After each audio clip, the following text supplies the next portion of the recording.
Olá, você de todo o Brasil. Eu estou aqui com o meu amigo Marconi Lima, ele que é um advogado especializado em muitos assuntos que a gente vai tratar nesse bate-papo aqui. Ele gentilmente veio aqui falar com a gente sobre os direitos que você aí de casa tem e às vezes nem sabe que tem. Obrigado, doutor, pela sua participação aqui conosco. E nós começamos a falar sobre, até pouco antes da gravação, nós estávamos falando sobre golpe. Quem nunca, né? Caiu num golpe, golpe do Pix, golpe do WhatsApp, às vezes direto do presídio, ligam para você oferecendo alguma coisa e você cai num golpe. Dá para resolver essa questão se sair dinheiro da sua conta, por exemplo, bloqueou a aposentadoria porque desviaram o dinheiro no golpe e a pessoa não sabe o que fazer. Dá para resolver, doutor? Dá para resolver, sim. Primeiramente, muito prazer por estar aqui. Muito obrigado, Rodrigo. Quero agradecer à Rede QDM, também TV Vida Feliz. Respondendo a sua pergunta, sim, dá para resolver.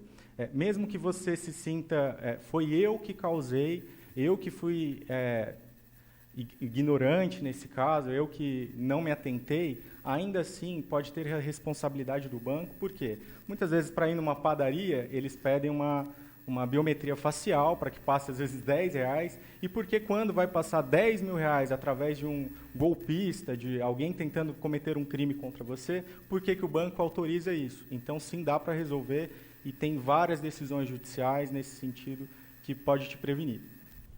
Além da questão judicial, o que a pessoa, assim, o senhor como especialista na área jurídica, o que o senhor recomenda para a pessoa evitar quando cai num golpe, ou qual é a sugestão que o senhor pode dar para as pessoas que estão assistindo em casa? O que fazer se eu cair no golpe e o que eu faço para não cair em um?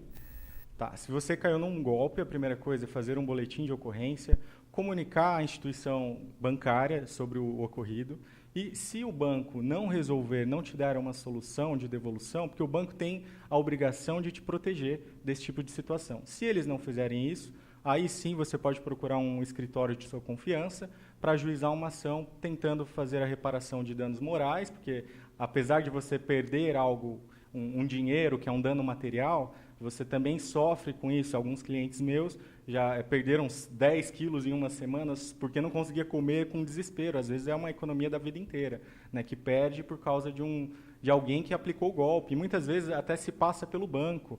Muitas vezes até ligações do próprio banco, alguns funcionários que querem cometer algum golpe, utilizam-se que são funcionários e têm acesso privilegiado e ligam usando às vezes o ramal do próprio banco para passar golpe, seja por boleto, seja por Pix, seja o WhatsApp clonado, então a pessoa se passa por você, você até acha que não, hackearam meu WhatsApp, mas muitas vezes é um outro telefone e só está com a sua foto. Então, se você tem ciência disso, então não conseguiram aplicar o golpe, se você está antes disso, então verificar sempre se o boleto que você está pagando é para a instituição financeira que você de fato precisa pagar, porque às vezes eles pegam todo o layout no papel dessa instituição financeira, mas na hora que você vai fazer o pagamento, está caindo em outro banco.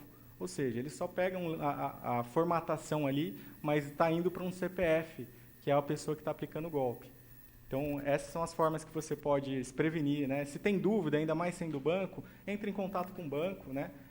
Eles vão falar se o boleto é quente ou frio, é assim que a gente geralmente chama.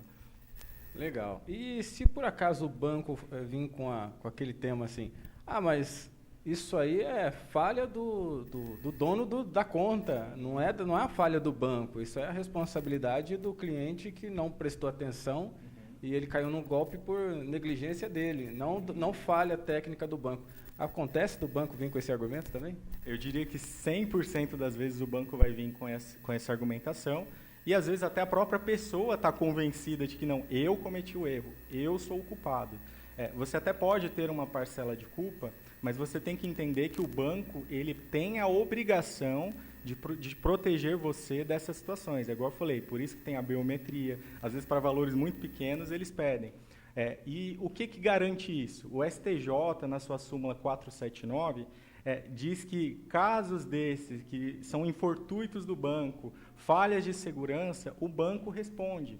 Então, você tem decisões judiciais nesse sentido, você tem uma súmula. A súmula é um entendimento pacificado a ser repassado para todos os tribunais. Então, você tem uma súmula do STJ nesse sentido, então o banco ele sim vai ser obrigado a responder, desde que você não esteja de má fé. É claro que você não pode fazer uma associação com esse golpista, falar, não, me aplica um golpe aí para a gente dividir o lucro depois. Aí, se é comprovada a má fé, o banco não tem culpa, porque você que está agindo com má fé. Bacana. E como tem agido a justiça, em sua maioria, nos casos das pessoas que caem no golpe, qual tem sido normalmente a resposta da justiça nesse sentido? É mais para o lado do banco, mais para o lado do consumidor, meio a meio, ou fica enroscado lá anos na justiça? Como é que está sendo isso? Olha, em casos pessoais e de jurisprudências que eu olho, em primeiro momento, alguns golpistas eles fazem algum empréstimo consignado. Se você é um servidor público, ou mesmo que você tenha uma carteira assinada, eles buscam fazer um empréstimo no seu nome, tiram todo aquele dinheiro e você fica com a dívida. Às vezes não é nem o dinheiro que você juntou, mas é um dinheiro que você vai precisar ficar pagando por bastante tempo.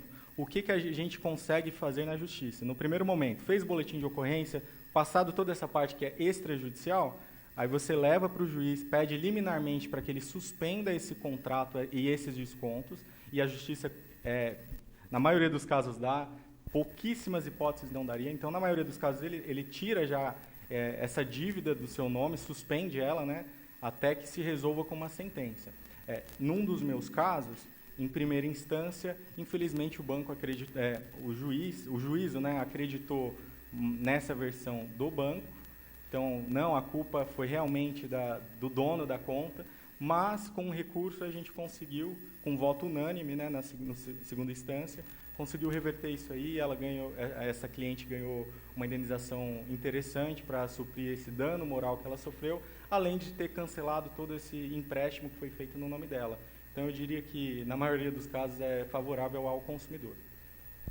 Legal, então fica aí a dica para você não cair nos golpes e o que fazer quando cair em um.